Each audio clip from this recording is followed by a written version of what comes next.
ಎಲ್ಲರಿಗೂ ನಮಸ್ಕಾರ. ಮುಖ್ಯವಾಗಿ ಇಲ್ಲಿ ಎಲ್ಲ ಬಂದಿರುವಂಥ ಮೀಡಿಯಾ ಅವ್ರಿಗೆ ನಮಸ್ಕಾರ ಹೇಳ್ತಾ, ಹಾಗೆ ನನ್ನ ಬೆಂಬಲಿಸುವಂತ ಬಂದಿರೋಂಥ ಎಲ್ಲರಿಗೂ ಕೂಡ ನಮಸ್ಕಾರ ಹೇಳ್ತಾ, ಒಂದು ಮಾತು ಏನಪ್ಪ ಅಂದರೆ, ಸಿನಿಮಾ ಆರಂಭ ಮಾಡೋದು ಸ್ವಲ್ಪ ಶೂಟಿಂಗ್ ಎಲ್ಲ ಚೆನ್ನಾಗಾಯಿತು, ಮುಗೀತು. ಬಟ್ ಎಲ್ಲೋ ಒಂದು ಕಡೆ ರಿಲೀಸ್ ಸೆನ್ಸರ್ ಎಲ್ಲ ಆಗಿತ್ತು. ನಮ್ಮ ನಿರ್ಮಾಪಕರು ಕೂಡ ಇವತ್ತು ಕೂಡ ಬಂದರೆ ಏನಪ್ಪ ಅಂದರೆ ತುಂಬ ಹೆಲ್ತ್ ಸಮಸ್ಯೆ ಆಗಿದೆ ಅವ್ರಿಗೆ, ಹಾಗಾಗಿ ಡಿಲೇ ಆಯಿತು.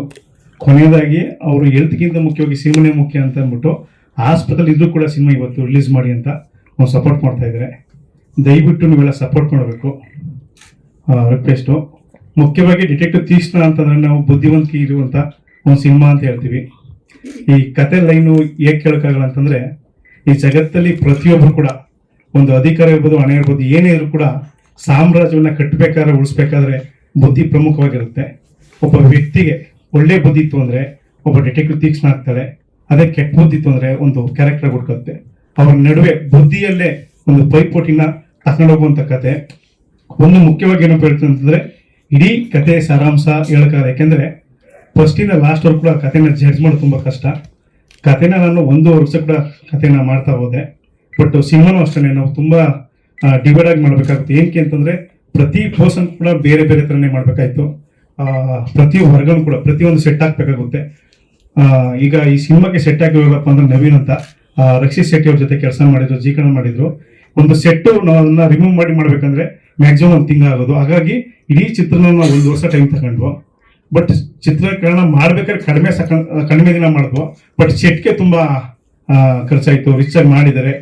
ಮುಖ್ಯವಾಗಿ ಇಲ್ಲಿ ಯಾರನ್ನು ನೆನಪಿಸ್ಬೇಕು ಅಂತಂದ್ರೆ, ಇಡೀ ಸಿನಿಮಾ ಆರಂಭಕ್ಕೆ ನಮ್ಮ ಮುನಿ ಚರಣ ಹಾಗೆ ಮುನಿ ಪ್ರಸನ್ನ ಸರ್ ಅವರಿಂದನೇ ಸಿನಿಮಾ ಆಯಿತು. ಆದರೆ ಈ ಸಿನಿಮಾ ಆರಂಭ ಮಾಡಿದ್ದು ನಮ್ಮ ಪುರುಷೋತ್ತಮ್ ಅವರು. ಬಟ್ ವಿಧಿ ಏನಪ್ಪ ಅಂದ್ರೆ ಅವರಿಂದನೇ ಇದು ರಿಲೀಸ್ ಮಾಡ್ಬೇಕಂತ ಬಂತು. ಇವರು 3 ಜನ ಸೇರಿ ಸಿನಿಮಾ ಮಾಡಿಲ್ಲ ಅಂದ್ರೆ ಇವತ್ತು ಸಿನಿಮಾ ಆಗ್ತಿರ್ಲಿಲ್ಲ. ಆದರೆ ಒಂದು ನಾನು ಚಿರವಣಿ ಆಗಿರ್ತೀನಿ ಪ್ರಿಯಾಂಕಾ ಮೇಡಮ್, ಯಾಕಂದ್ರೆ ಅವತ್ತು ನಾನು ಯಾರು ಅಂತ ಗೊತ್ತಿಲ್ಲ, ನೀನು ಮಾಡ್ತೀನಿ ಅಂತ ಯಾವುದೋ ಅಷ್ಟೇ ಡೈರೆಕ್ಟರ್ ಕರ್ಕೊಂಡ್ಬಂದು ಇವತ್ತು ಡೈರೆಕ್ಟರ್ ಮಾಡಿದ್ರು. ನಾನು ನಮ್ಮ ಬಗ್ಗೆ ಹೇಳ್ಕೋದಿಲ್ಲ, ಯಾಕಂದ್ರೆ ಈ ಸ್ಟೋರಿ ನೋಡೋದು ನಿಮ್ಗೆ ಏನು ಅನ್ಸುತ್ತೆ ಗೊತ್ತಾಗುತ್ತೆ. ಹಾಗಾಗಿ ಪ್ರಿಯಾಂಕಾ ಮೇಡಮ್ ನಾನು ಚಿರವಣಿ ಆಗಿರ್ತೀನಿ. ಈಗ 3 ಜನ ನನ್ನ ಲೈಫಲ್ಲಿ ಯಾವಾಗಲೂ ಕೂಡ ನೆನ್ಪಿಟ್ಕೊತೀನಿ. ಒಂದು ಪುರುಷೋತ್ತಮ್ ಸಾರು, ಮುನೀಚರಣ್ ಸಾರು, ಹಾಗೆ ಪ್ರಸನ್ನ ಸಾರು. ಈ ಮಾತನ್ನ ಮುಗಿಸ್ತೀನಿ. ಲಾಸ್ಟ್ ಎಲ್ಲ ಸಮಯ ಸಿಕ್ಕರು ಮಾತಾಡ್ತೀನಿ. ಒಳ್ಳೆದಾಗಿ ಜೈವರ್ಗ ಮಾತ. ಎಲ್ಲರಿಗೂ ನಮಸ್ಕಾರ. ತುಂಬಾ ಧನ್ಯವಾದ ಇವತ್ತು ಬಂದಿದ್ದಕ್ಕೆ. ನಿಮ್ಮೆಲ್ಲರೂ ನೋಡಿ ತುಂಬಾ ಖುಷಿ ಆಗ್ತಿದೆ. ನಿಜವಾಗ್ಲೂ ಒಂದು ಸಂಭ್ರಮ ಅನಿಸ್ತಾ ಇದೆ. 50th ಸಿನಿಮಾ ಆಗ್ಬಿಟ್ಟಿದೆ ಅಂತ ನನಗೆ ಒಂದು ಶಾಕು. ಬಿಕಾಸ್ ನಾನಿನ್ನೂ ತುಂಬಾ ಕಲಿಬೇಕು ಅನಿಸ್ತಿದೆ. I am still a student of cinema. But ತುಂಬಾನೇ ಖುಷಿ ಆಗ್ತಿದೆ, especially to share this dais with all these wonderful people. Muni Prasanna ಅವ್ರಿಗೆ ತುಂಬಾ ಮಿಸ್ ಮಾಡ್ತಾ ಇದೀವಿ. ಅವ್ರು ತುಂಬಾ ಒಂದು ಪಿಲ್ಲರ್ ತರ ನಿಂತಿದ್ರು. ಈ ಮೂವಿ ಕಂಪ್ಲೀಟ್ ಆಗ್ಬೇಕು, ಲಾಸ್ಟ್ ಮಂತ್ ವರೆಗೂ ನನ್ನ ಹತ್ರ ತುಂಬಾ ಮಾತಾಡ್ತಾ ಇದ್ರು ರಿಲೀಸ್ ಮಾಡ್ಬೇಕಂತ. ಇವತ್ತು ಅವ್ರು ಹಾಸ್ಪಿಟಲ್ ಅಲ್ಲಿ ಇದ್ದಾರೆ. So I hope and pray that he gets well soon. And ಖಂಡಿತ ಪುರುಷೋತ್ತಮ್ ಅವರು, thank you so much for your support also to release this film. 50ನೇ ಮೂವಿ ಅಷ್ಟು ಈಸಿ ಅಲ್ಲ actually. Every movie like ma'am said ಒಂದು team work ಖಂಡಿತ.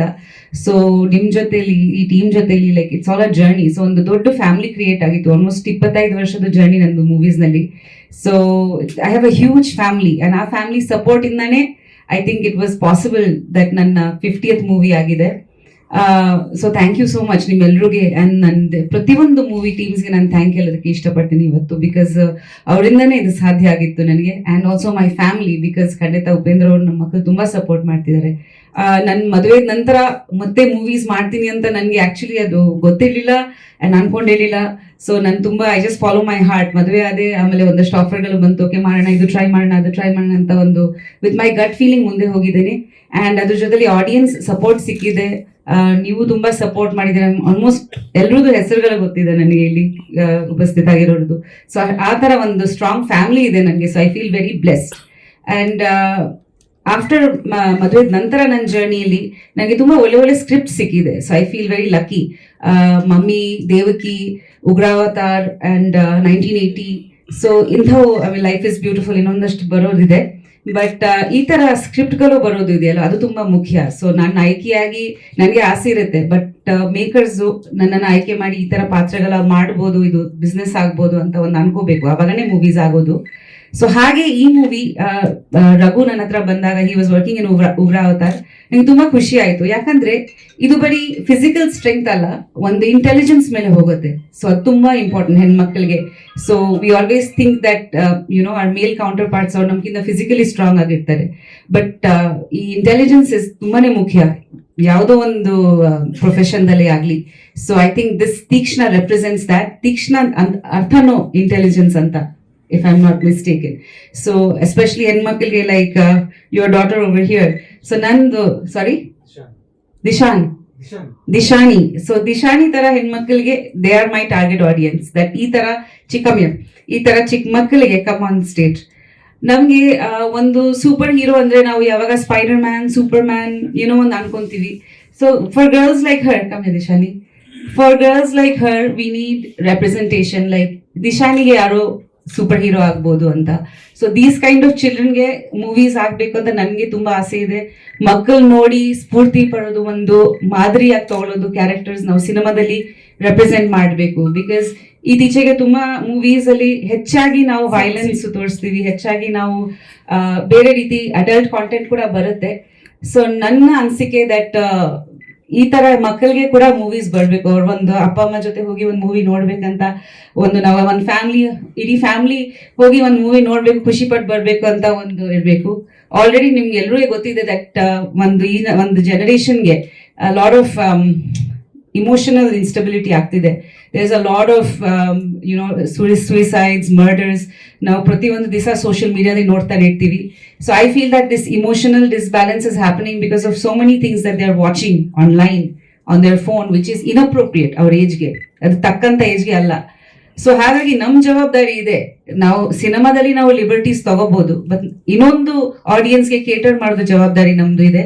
So ಖಂಡಿತ like her age group will definitely enjoy this movie. ಅಲ್ಲಿಂದ ಅವ್ರಿಗೆ ಒಂದು strength ಸಿಗೋದು, ಒಂದು ಖುಷಿ ಪಡೋದು, ಒಂದು ರೋಲ್ ಮಾಡೆಲ್ ಸಿಗೋ ತರ ನಾವು ಮಾಡಬೇಕು.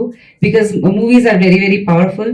ಅಂಡ್ ನಾನು ಖುಷಿ ಪಡ್ತಿದ್ದೆ ದಟ್ ಈ ನಮ್ಮ ಮೂವಿಗೆ ಒಂದು ಸೆನ್ಸರ್ ಅಲ್ಲಿ ಕಟ್ ಸಿಗ್ಲಿಲ್ಲ, ಒಂದು ಮ್ಯೂಟ್ ಮಾಡಿಲ್ಲ, ಒಂದು ಕಟ್ಟಿರ್ಲಿಲ್ಲ. ಸೊ ನಾವು ಹೇಗೆ ಕಲ್ಸಿದ್ವಿ ಹಂಗೆ ಬಂದಿದೆ ಮೂವಿ. ಸೊ ತುಂಬಾ ಖುಷಿ ಆಗ್ತಿದೆ. ಅದ್ರ ಜೊತೆಲಿ I think what stands out in this movie especially is the art direction and camera work and music. Of course direction ತುಂಬಾ ಚೆನ್ನಾಗಿ ಮಾಡಿದ್ದಾರೆ ರಘು, ಕಾಂಟೆಂಟ್ ತುಂಬಾ ಚೆನ್ನಾಗಿದೆ. ಅದ್ರ ಜೊತೆಲಿ art work and I think DOP ಅವ್ರದ್ದು ಕೆಲಸ ತುಂಬಾನೇ ಚೆನ್ನಾಗಿದೆ. ಮನು ಅವರು ಅದ್ಭುತವಾಗಿ ಕೆಲಸ ಮಾಡಿದ್ದಾರೆ. ಅಂಡ್ ಮ್ಯೂಸಿಕ್, ಸೊ ನೀವು ನೋಡಿದ್ದೀರಾ ಪ್ರತಿಯೊಂದು ಫ್ರೇಮ್ ಒಂದು ತುಂಬಾ ಚೆನ್ನಾಗಿ ಬಂದಿದೆ. ಇಲ್ಲಿ ಉಪಸ್ಥಿತರಾಗಿರುವ ಮಾಧ್ಯಮ ಮಿತ್ರರೇ, ಡಿಟೆಕ್ಟಿವ್ ತೀಕ್ಷ್ಣ ತಂಡದವರೇ, ಪ್ರಿಯಾಂಕಾ ಮೇಡಮ್ ರವರೇ, ನಿರ್ದೇಶಕರೇ, ಎಲ್ರಿಗೂ ಹೃತ್ಪೂರ್ವಕ ನಮಸ್ಕಾರಗಳು. First of all thank you Trivikram sir, ಈ ಮೂವಿಯಲ್ಲಿ ನನಗೆ ಒಂದು ಅಪಾರ್ಚುನಿಟಿ ಕೊಟ್ಟಿದ್ದಕ್ಕೆ. It means a lot. ಎಲ್ಲರೂ ಹೇಳಿದ ಹಾಗೆ ಈ ಸಿನಿಮಾದಲ್ಲಿ ನಾನು ಪ್ರಿಯಾಂಕಾ ಮೇಡಮ್ ಅವ್ರದ್ದು ಯಂಗ್ ತೀಕ್ಷ್ಣ ರೋಲ್ ಪ್ಲೇ ಮಾಡಿದ್ದೇನೆ. ಡೈರೆಕ್ಟರ್ ಸರ್ ಬಂದು ಕತೆ ಹೇಳುವಾಗ ಅವರು ಹೇಳಿದ್ರು, ಒಂದು ಓದು ಬರಹ ಗೊತ್ತಿಲ್ಲದ ಒಂದು ಹುಡುಗಿ ಡಿಟೆಕ್ಟಿವ್ ಆಗ್ತಾಳೆ ಅಂತ. And this movie is filled with suspense and mainly ಒಂದು ಫೀಮೇಲ್ ಸೆಂಟ್ರಿಕ್ ಮೂವಿ. ಸೊ ನನಗೆ ಕತೆ ತುಂಬ ಇಷ್ಟ ಆಯಿತು. ಅದಕ್ಕಿಂತ ಜಾಸ್ತಿ ಡೈರೆಕ್ಟರ್ ಸರ್ ನನಗೆ ಹೇಳುವಾಗ ನಾನು ಪ್ರಿಯಾಂಕಾ ಮೇಡಮ್ ಜೊತೆ ಕೆಲಸ ಮಾಡ್ತೇನೆ ಅಂತ, ಎಸ್ಪೆಷಲಿ ಅವರದೇ ಯಂಗ್ ತೀಕ್ಷ್ಣ ರೋಲ್ ಪ್ಲೇ ಮಾಡ್ತೇನೆ ಅಂತ, I was in the cloud 9 ಅಂತ ಹೇಳ್ಬಹುದು. It was a proud moment for me. ಯಾಕಂದ್ರೆ ಚಿಕ್ಕ ವಯಸ್ಸಿನಿಂದಲೇ ಅವ್ರದ್ದು H2 ಸಿನಿಮಾದು ಹೂವೇ ಹಾಡನ್ನ ಕೇಳಿ I was your big fan ma'am. So ನಮ್ಮ ಮಂಗಳೂರಲ್ಲಿ ನಿಮಗೆ ತುಂಬಾ ಫ್ಯಾನ್ಸ್ ಇದ್ದಾರೆ. ನೀವು ಅಟ್ಲೀಸ್ಟ್ ಒಂದ್ಸಲ ಮಂಗಳೂರಿಗೆ ಬರಲೇಬೇಕು ಮ್ಯಾಮ್. ಹೌದಾ? Okay, sure ma'am. Thank you so much for the support and it's my honour to work with you ma'am. ಈ ಸಿನಿಮಾದ ಬಗ್ಗೆ ಇನ್ನೂ ಮಾತಾಡೋರಿದ್ದಾರೆ, ಮೇಡಮ್ ಮಾತಾಡ್ತಾರೆ, ಡೈರೆಕ್ಟ್ರು ಮಾತಾಡ್ತಾರೆ. ಈ ಜಾನರ್ ಬಗ್ಗೆ ನನಗೆ ಬಹಳ ಕುತೂಹಲ ಆಯಿತು. ಡಿಟೆಕ್ಟಿವ್ ತೀಕ್ಷ್ಣ ಏನು ಮಹಿಳಾ ಪತ್ತೆದಾರಣಿ, ಇದ್ರ ಬಗ್ಗೆ ಸ್ವಲ್ಪ ಐ ಜಸ್ಟ್ ಒಂದಿಷ್ಟು ಗೂಗಲಲ್ಲಿ ಹುಡುಕಾಟ ನಡೆಸಿದೆ. ನೋಡಿ, ಇಂಡಿಯಾದಲ್ಲಿ 1980ನೇ ಇಸ್ವಿನಲ್ಲಿ ರಜನಿ ಅನ್ನೋರು, she was the first female detective, Rajani Pandit ಅಂತ. 1980s ಅವ್ರ ರೆಕಾರ್ಡು ಇದುವರೆಗೂ 80,000 ಕೇಸಸ್ನ ಹ್ಯಾಂಡಲ್ ಮಾಡಿದ್ದಾರೆ. Biggest private detective. ಆಮೇಲೆಲ್ಲ ಬಹಳಷ್ಟು ಜನ ಏನಿವೆ ಜಸ್ಟು ಅವರನ್ನು ಜ್ಞಾಪಿಸ್ಕೊಳ್ಳೋದಕ್ಕೆ, ಅಂದರೆ ಈ ಜಾನರ್ ಹೆಂಗೆ ಶುರುವಾಯಿತು, ಆ್ಯಕ್ಚುಯಲ್ ರಿಯಲ್ ಲೈಫಲ್ಲಿ ಆ ಥರದವ್ರು ಬೇಕಾದ ಜನ ಇದ್ದಾರೆ. ಇನ್ನು ಬೇರೆ ಬೇರೆ ಕಡೆನೂ, ಅಂದರೆ ಬೇರೆ ಬೇರೆ ದೇಶದಲ್ಲೂ ಇದ್ದಾರೆ. ನಮ್ಮ ಕನ್ನಡದಲ್ಲಿ ಅಫ್ಕೋರ್ಸ್ ನಾನು ಸುಮಾರು ಹೆಸರುಗಳು ಮಾಡ್ತಿರ್ಬೋದು ಅಥವಾ ಜ್ಞಾಪಕ ಇಲ್ಲದೆ ಇರ್ಬೋದು. ನನಗೆ ಜ್ಞಾಪಕ ಇದ್ದಾಗೆ ಮಾಲಾಶ್ರೀ ಅವರು ಈ ಥರದೊಂದು 2-3 ಸಿನಿಮಾಲಿ ಪೊಲೀಸ್ ಪಾತ್ರಗಳು ಮಾಡಿದರು. ಲೇಡಿ ಕಮಿಷನರು, ಲೇಡಿ ಪೊಲೀಸ್, ಯುವತಿ ಸಾರ್ಟ್ ಆಫ್ ಡಿಟೆಕ್ಟಿವ್ ಮಾಡಿದರು. ನಾನೊಂದು ಸಿನಿಮಾ ಮಾಡಿದ್ದೆ, ಡಾಟರ್ ಆಫ್ ಪಾರ್ವತಮ್ಮ ಅಂತ. ಐ ಥಿಂಕ್ ಹರಿಪ್ರಿಯಾ ಶಿವತಿ ಸಾರ್ಟ್ ಆಫ್ ಡಿಟೆಕ್ಟಿವ್. ಆಮೇಲೆ ನೀವು ಮಾಡಿದ್ರಿ. ಇದಕ್ಕೆ ಹಿಂದೆ ನಿಮ್ಮ ದೇವಕಿ ಸಿನಿಮಾದಲ್ಲಿ ಬರ್ತದೆ ಪ್ರೈವೇಟ್ ಡಿಟೆಕ್ಟಿವ್. ಅಫ್ಕೋರ್ಸ್ ಕತೆ ಈ ಬಂದು ಹೋಗಿರೋದು ಹೇಳ್ಬೋದು. 2 ಅವರ ಮಗಳನ್ನು ಕಿಡ್ನ್ಯಾಪ್ ಮಾಡಿದ ಕಿಲ್ಲರ್ಸ್ನ ಹುಡುಕಾಟ ಮಾಡುವಂಥ ಒಂದು ಅಲ್ಲ ಇದೊಂದು. ಹಾಂ, ಅದೇ ತಾಯಿ. ಬಟ್ ಹೌ ಶಿ ಅವರು ಕಂಡು ಹಿಡಿದ್ರು ಅಂತ, ಅಂದರೆ you can say you detected the case. Yeah, that's what. And of course detective Teekshna, ಟೈಟ್ಲಲ್ಲೇ ಇದೆ ತೀಕ್ಷ್ಣ ಅಂತ, ಅಂದರೆ ತೀಕ್ಷ್ಣ ಬುದ್ಧಿಯ ಡಿಟೆಕ್ಟಿವ್.